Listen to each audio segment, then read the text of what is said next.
Hey guys, Augiesaint here and welcome to the channel. Hope you guys are having a fantastic day, and we finally have update 1.05 for the first Descendant. We're going to be covering the patch notes right now. There is some meaty, juicy changes, as well as we'll be live right after this video when the servers actually come up over at twitch.tv/Augiesaint. So come check us out live, figuring out everything there is to know. I'm probably going to get Volby right away. I'm going to try and choose Volby, so maybe we'll go do some Volby runs or we'll level up or something like that. But Luna looks insane. So without further ado, let's just hop straight into the patch notes. I will have these linked down below in the description so you can check them out. There is our Volby over there. Old Volby modification modules. We've already seen these mods before. We added the ultimate Volby amorphous materials. So the amorphous materials 11 for all of these can no longer be acquired. You can continue to use the amorphous materials you already have as before. So I was expecting something like this to happen, but I just wish next time they let us know ahead of the time. So maybe there's like something in here we can't get anymore. Hopefully we can still get everything that was in these, because usually you can get like the same thing from a couple of different amorphouses. So nothing should be vaulted yet. Obviously they haven't stated any of that, so I don't think you're going to lose out on anything. So we just have to go see today what those were actually vaulted, and then we'll go see where we can still obtain those as well. Added the new variants, AA variants, so that's the same numbers, just now it's AA011, because it's obviously going to give you the Volby pieces will be replaced into that, so whatever gets removed from those, ultimate Volby will be placed into them, and then the amorphous material AA variant can be acquired and used in the same place as the original. That's very nice, because it makes it easier going forward, so I can always tell you guys where's the best place to farm them and then go and crack them open. Added new Descendant Luna. Now this is the one that I'm pretty interested in because her stuff looks insane. Let's have a look at her skills. Passive skill is Improv. Using any skill increases inspiration gauge, which allows Luna to use enhanced skills. Active skill 1, Stage Presence. Using the skill changes Luna's weapon to her unique weapon. Performing notes in time to the music by using skills or hitting monsters' attacks and increasing her skill power modifier. Okay, so it seems that her skill power, so the first ability she can increase her skill power modifier, which I'm going to guess makes all of her other skills better. Skill 2 is Passionate Stage. Using the skill makes Luna play upbeat music, increasing the skill power modifier of Luna and her allies. Gaining the enhanced effect increases the skill power modifier even more and also increases the skill critical hit rate and damage of allies. Yo, this is insane. So with the first two skills, she can boost her skill power twice, and then if one of these is a damage skill, she's going to actually be like a good DPS Descendant as well. So skill 3, Relaxing Act. Using the skill makes Luna play relaxing music. Hitting the enemy with a note grants the effect that instantly recovers the MP of Luna and her allies. Gaining the enhanced effect increases MP recovery and reduces skill cost. Yo, what is this character, man? Okay, skill 4, Delightful Stage. Using the skill makes Luna play delightful music. Hitting the enemy with a note increases inspiration gauge and decreases the skill cooldown of allies. Gaining the enhanced effect increases the inspiration gauge and even more immediately resets. Oh my, what? Yo, Luna is gonna be I think we build Luna first. I think Volby's gonna have to wait. Holy Luna, dude. That's wild. Okay, let's see. Luna mods. So we've seen this last time, and let's just go through them again. Nimble Footsteps. The modification module enhances Luna's movement speed and amplifies the effect range of her performance, making it easier to support her allies. So just gain increased range on everything, I guess. Noise.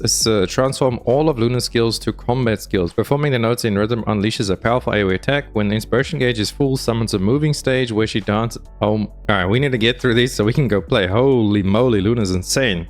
New Hard Void Intercept. Gluttony added new difficulty. Yes, Intercept Gluttony to collect the Hungry Sonic external components and the ultimate weapon Peacemaker. So the blueprint is there in the set as well. Hungry Sonic set. So this is a set that we will get from Gluttony. 2-piece effect grants Toxic Res. Absolute trash. 2 set. 4 set grants an effect that recovers MP on hitting the target with skill's unique weapon, as well as an effect that increases skill duration and MP or heal modifier proportionate max MP. Could be really good on Luna, considering how everything is like boosting MP and just cooldowns and just everything going insane. So we'll have to see what that does on Luna. New ultimate equipment, the Peacemaker. Add a new ultimate weapon Peacemaker. Using a dimensional skill grants single reload for peace. If at maximum stacks, a single reload for peace effect enables you to fire the loaded ammo in a single quick burst when taking an aimed shot. Okay, so we'll have to see how much ammo we can actually get into one shot. That could actually be pretty insane. Maybe it turns this thing into like a hand cannon sniper. Okay, then we have a new mod, Arch Archie concentration decreases movement speed, decreases movement speed, firearm attack, and all attribute attack except the non-attribute attack every time a skill is used, but each stack of the concentration increases defense and MP. Maybe good on Luna or Ajax, like they said before. Added new products. So this has all been added to the shop. So there's a bunch of stuff there. Just Control, Luna's Academy Cadet, Luna's Reality. Does Luna have a maid outfit? Mare Ultimate High Feeling, Luna's Makeup, Luna's... I don't see a maid outfit anywhere. But there's also some summer stuff here. Volby, Viessa, and the male summer themes. Ooh, I wonder what we're gonna get. We get some mankinis. That's gonna be awesome. Moving down, there's the hotfix content improvements, UI UX to prevent module swapping from becoming strategy and intercept battles and infiltration operations. Equipping and removing modules, change presets, and changing loadouts are now prohibited. So make sure you have the right stuff on when you go into your intercept battles as well as your infiltrations. Those are like the dungeons that we do. That's good. I actually like that. Added a feature to collect the lost and found items all at once. Amen. After checking the map with the library open, choosing map now leaves the library open. Hell yeah, good change. Added camera shake on and off feature in the game option. Okay, that's going off immediately. PlayStation, Xbox added the ability to select preset search keywords to make it easier to search modules and research. Added commas after every 3 digits in the game menu. Okay, so it's easier to read. You can now check your key stat information in the weapon, react to external components inventories. You can now register equipped items as attached items. Very good. Saving preset now automatically registers them as attached items. Even better. You can now turn the red dot off in cities or game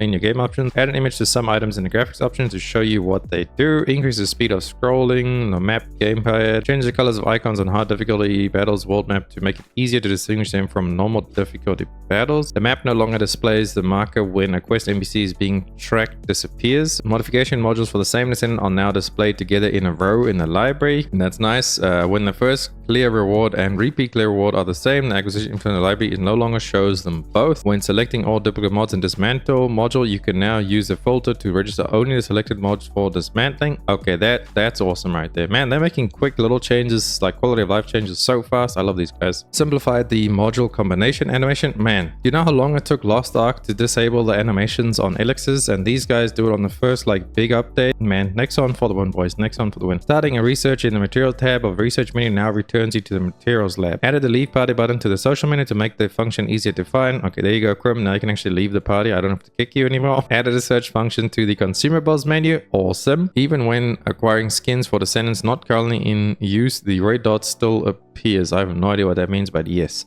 Added the red dot when acquiring paint. Okay, the red dot now appears in the weapon list side tab too when acquiring a weapon skin. Oh, this is for like the people when that little red dot appears, like to show you that you have something new there. So I guess that fixed some of them not going away sometimes. Alright, let's move on. Descendant modules increase poison contagion range of Freyna from a 4 meter radius to a 7 meter radius. Okay, so buff on the range over there. Increase the maximum scaling range of Volby's skill from 200 to 250. Oh, skills. Okay, so all of them here. That's pretty nice. Increase the maximum scaling range of Blaze from 2 to 250. Nice. Change the blizzard generated by VS's glacial cloud module to be triggered instantly without delay. Change Volby's head skin to be dyeable. Or change incoming final damage to incoming damage modifier in the description of the safe recovery module. I never use that one, so okay. Equipment. Added a feature in game options that enables some single shot and burst weapons to fire automatically when the fire button is pressed and held down. Increase Enduring Legacy's crit hit damage from 1 point... What the... Why are they buffing this gun so much? That's insane, dude. Enduring Legacy is just on top, but now it's just going to be on top even harder. Secret Garden critical hit rate from 35 to 50 and crit damage from... Oh my lord, dude. Secret Garden too, man. Yo, Zarga's gonna cook. He's got all of this stuff. Increase Naz's Devotion crit rate from 36 to 45 and the damage from 2 to 2.25. Okay, I have this. I guess it's about time we start building it. Decrease the trigger rate of bombardment of Greg's Reverse Fate, and now also triggers when the weapon is fired at unshielded enemies. Finally, my baby Greg, we're finally gonna build you. I've been wanting to build this gun for so long, but I just thought like the shield thing wasn't gonna make it worth. So now that it can proc on unshielded enemies, all right, Greg. We're gonna cook you, Greg. We're gonna cook you up, don't worry. Equipment can now be dismantled at once with no quantity limit. That is awesome because you have to like dismantle twice if your bag is too full, so that's cool. We only have to do it once now. Very nice. Increase the amount of void shards that can be acquired from special ops. Well, you only get like 1 or 2, so this is going up by 7. I mean, it's good. But yeah, it's still probably not the best way to go get void shards. But let's see. So director's comment hotfix. We added the void shards to reward special operations, but unfortunately there were just too few. The original intent was to keep void fragments as the primary farming source of void shards, but get additional void shards from special op. But the community has told us that many of you don't like this loop, so we've increased the amount of void shards that can be earned in special ops. We're also working on some steps for future improvements. Many players are currently farming materials without spending the fragments at the fusion reactors, so we're considering removing the fragments from the fusion reactors to start up altogether. Oh my goodness, I hope they don't do that. This would make the fragments necessary only when the reconstruction device is used at a fusion reactor. We are taking a close look at how the reward loop we plan works in practice. We'll try to finalize the reward loop that players will be satisfied with in the near future. Okay, don't fuck this up, because if you guys mess this up, I think people get really mad. I don't really care, because I don't do these too much, but I should be doing them because there's a lot of stuff that I haven't got from them. Reduce the distance you're knocked down when hit by a trap. Very nice. Lower the ratio at which the named monster's immunity sphere HP scales with the number of players in infiltration ops, and reduce the duration of immunity. All of these fields now have a 100% chance to spawn encrypted vaults at spawn. Amazing. Increase the hitbox size in data collection missions to make it easier to collect the data. Okay, so the little balls are a little bit easier to collect. Outside environment sounds are now less audible in the indoor areas in Kingston. Adjusted the distance that monsters spawn in area to be closer as 15. Okay, that's nice. So we don't have to run all the way down there to them straight away, because every time you spawn into the lab, you've got to like run way out to the ads. I thought that was pretty pointless, but that's pretty good there. That's good. Balance sound levels for shield destruction notification material resets result window EDC. Oh, balance the sounds. Okay, so no more annoying shield when you open up your inventory. Optimized improvements applied AMD FSR 3.1. So bug fixes. Seems like there is quite a lot of bug fixes. I'm not going to cover all of these, but obviously I will have this linked in the description so you guys can go through it. Let's just skim through and see if we see anything really. Completing a mission. Let's see. Descendants. Lepic could trigger the overkill skill at 0 when equipping increased. Okay, knockdown Enzo. Shoot support was not applied to allies. Okay, that seems good then if that was a bug. Massacre or life siphon skill did not increase her skill damage when she's above 50% HP, so that's a buff, I guess. Glaze life siphon skill modification could not be used on objects. Could be used. Okay, so that's a fix over there too. Kyle's dash could be used on objects in intercept battles. Okay, so I guess he can't do that anymore. Lightning emissions depend on the amount of electricity she currently has. Wait, there's a bunny fix. What happened? Power of Ultimate Bunny's lighting emissions was determined by the amount of electricity she had at the time of use, unlike Bunny. Ah, okay, so maybe we'll do a little bit more damage now. Ultimate Viesa and the Frost Road with the Absolute module for Volby. Use Laundry and placing Bear on top. Inflare. Okay, I have no idea what's going on over there. Alright, Director's comment. During internal testing, we discovered a bug with the Thunder Cage. Thunder Cage should always deal 1.33 times damage according to its description, but it was dealing more than where there were a lot of monsters. We fixed this bug, but we also boosted it to 2x so this doesn't become less efficient when hunting. Ah, man. So we can't get those crazy massive million hit numbers or billions of hits of numbers with like big mobs anymore. So that was a bug, unfortunate. We're well aware the value items you own is important to you. To ensure that fixing the bug doesn't devalue your items, we're giving it more power than we originally intended. If something like this happens again in the future, we won't stop at simply fixing the bug, but consider how to preserve the values of your items to provide a reasonable patch. Okay. Hopefully this doesn't make it trash, because if it does, a lot of people will be mad, but I don't think so. We'll have to see when we get in game. Fix an issue where you could hear 1 or 2 extra shots when firing single shots with a repeating firearm. Okay, mods. There's a bunch of the what happened with the module one. Fix an issue where firearm crit hit rate increase effect was missing in the description of Volby's supply. Oh, okay, so that's actually added now. We figured that out by ourselves, everyone in the community. Like, I didn't say that, but everyone's seen it in the stat screen, so that's cool. Glaze Predator Instinct, Glaze Demonic sometimes did not deal damage when used. Okay, that's good if that's all working now. Very nice changes, very nice fixes. Fix an issue where defeating named monsters at the same time allowed players to be using without consuming void shards. Oh, okay. Miscellaneous. Fix the... Wait, what's all this stuff? Infiltration, Operation Hard, White Knight, Mystery, Amorphous Material Pattern. Oh, it's changing. Okay, right. To suit all the new ones coming in there. Okay. Miscellaneous. Fix the terrain rendering bug. I've actually had this happen to me yesterday when I was living Lepic on stream. Amorphous was not obtained. Fixed an issue. Elite Vulgar Special Chasing Orb would not deal damage. Is that everything? Okay, let's have a look at this note. Ended out. Director's additional comment. Greetings, the first sentence director Minsyok Yu. Today I'm going to outline the dev team's plans for the issue that are discussing frequently by the community. The team is currently working on Season 1 and Season 2 update. We'll also be responding to improvements issues discovered during the live service. Today I'm going to talk more about how we plan to improve the current state of TFT rather than about Season 1 and 2 updates. While all of our drop rate systems are operating fairly in the first season, we do understand that some players are struggling with the vagaries. I mean, I don't know what that means, but I think differences of drop rate. To address this, we're planning to introduce new systems where you can more easily get the item you want after repeating activity a certain number of times. Ooh, maybe like some trade vendor, that'll be nice. TFT was various missions and amorphous materials with chance-dependent rewards. We're considering how we can effectively take care of the drop rate issue in such a diverse reward system, and we're working to create a farming structure that players will be happy with. We hope to make improvements before long to provide a more rational and satisfying farming experience. Next is an update on items that are piling up in your consumables. There's currently no way to dispose blueprints of Descendants and weapons that you already have completed, so there are cases where players are getting multiple copies of blueprints they already own during farming process. I hope we can exchange these for stuff.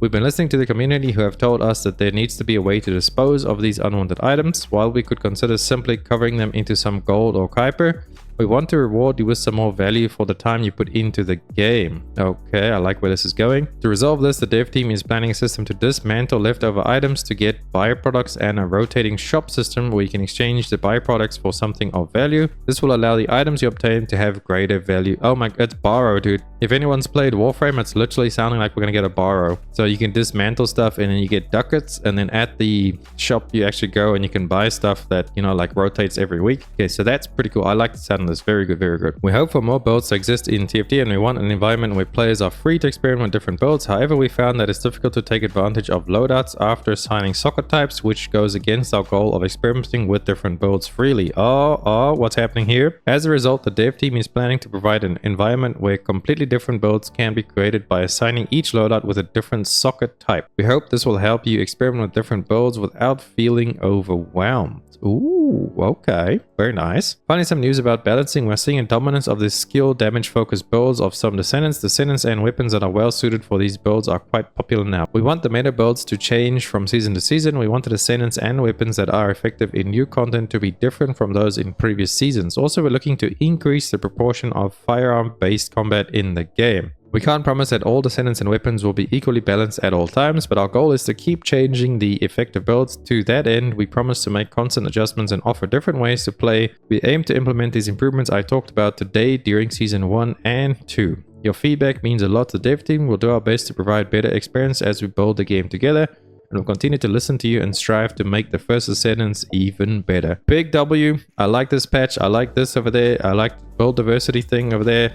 The balancing, yeah, I like my bunny running around and wobbling, but nonetheless, it is good stuff coming. There's a lot of good stuff coming, guys. Like I said, this game is going to the moon. I can't wait to see where this all goes and what we end up with in a few years or even a few months, because we are getting stuff changing really, really fast. So I'm excited. I hope you guys are excited, and I'll see you guys all on the stream later today doing all this new stuff live as it comes out. Thank you so much for watching the video. If you liked it, please drop a like and sub to the channel. Helps me out so much, and I'll catch you beautiful people on the streams as well as the next video. Augiesaint now. Run free and dive into the sky. Hear the